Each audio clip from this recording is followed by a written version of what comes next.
Welcome back to my channel, where we use science to help you increase your focus, improve your productivity, and manage that stress so that you can enjoy your ambition and your life again. In this video, we're going to take a quick dive into helping you figure out when is a good time for you to give yourself that push to do something that you don't really feel like you immediately want to do, and when perhaps you need to listen to that urge and hold back, because there's a difference. And sometimes it can be helpful and sometimes it's not.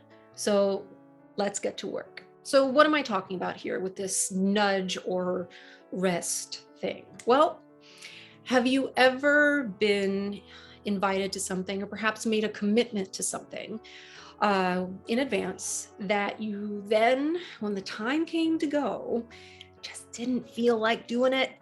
You didn't want to show up. You felt too tired, or just not in the mood, or just too stressed, right? Like, this is not a foreign concept. I know I have been there myself, and pretty much all of my both coaching and therapy clients and colleagues and friends have all been here.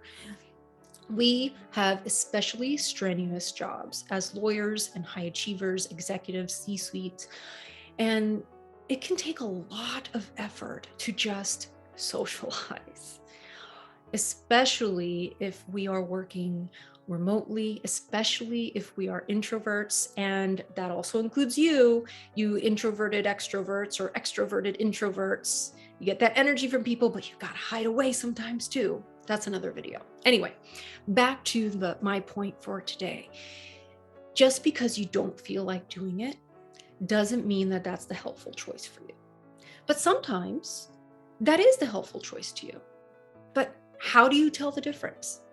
Okay, so one, I want you to ask yourself, is this the exception or is it the rule?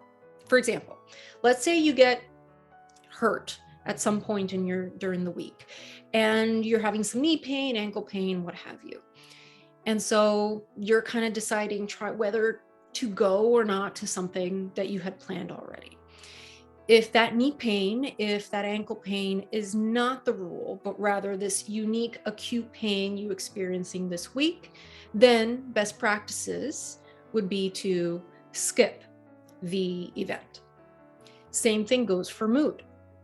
If you are experiencing some significant emotional event in your life, even something such as a significant conflict that came out of nowhere at work, a breakup, a bad interaction, a really unfortunate interaction between you and a friend, those can be significant acute emotional events. Perhaps going to the event that you had planned in advance is not going to be the best choice for you. However, going back to our pain example, if you experience chronic pain, and of course this is under the assumption that it's medically advisable and you've had it checked out by your doctor, but for general rule, if you experience chronic pain, then usually staying home, staying in bed, staying seated for a long period of time without appropriate activity is actually going to make things worse. So in that case, it might be good to go for that walk that you didn't really feel like doing, or to do your physical therapy exercises that you just weren't feeling like doing. Same goes for mood. If you just aren't in the mood to do something, and you notice that this is a pattern for yourself, as I know many of us have experienced, whether it was before or now with reference to the pandemic, check in with yourself about that. Is it typical for you to not feel like following through on the not work related things?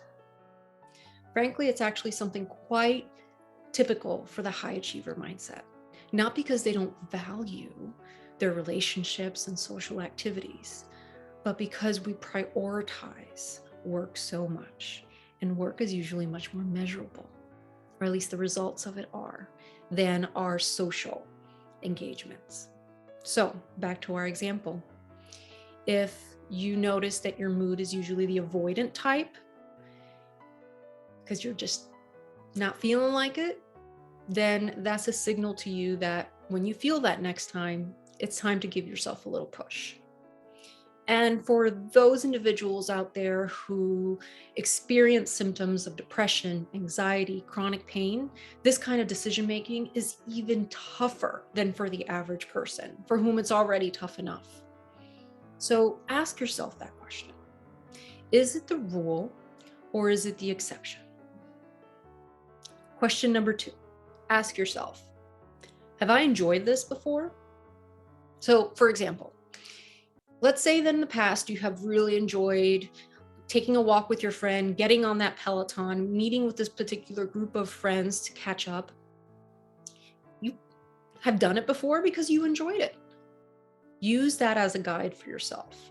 Just because you don't feel like it in the moment doesn't mean that you're not going to enjoy it. It's that stereotypical gym thing, right? Like you don't feel like going to the gym, but once you're there, you're enjoying it and you're glad you went. Same thing applies to pretty much any other enjoyable activity that you are kind of considering avoiding. Now, frankly, if it's something that you just never liked before, don't even torture yourself about it. Let it go. Let it go. We have plenty of other unpleasant things in our lives that take up our time. You don't need to add yet another one just because of obligation. So, review. Question number 1, is it the rule or the exception that you don't feel like going? Question number 2, have I enjoyed this before? Now, there's more questions to follow up with, and those are going to come up in part 2 of this video series. So stay tuned for more. And in the meantime, please submit your comments, questions below, even your experiences. I want to hear it all. So if you like this content and want to see more, please feel free to subscribe and like below.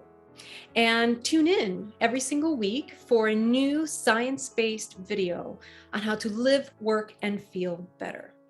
Until next time, let's get to work.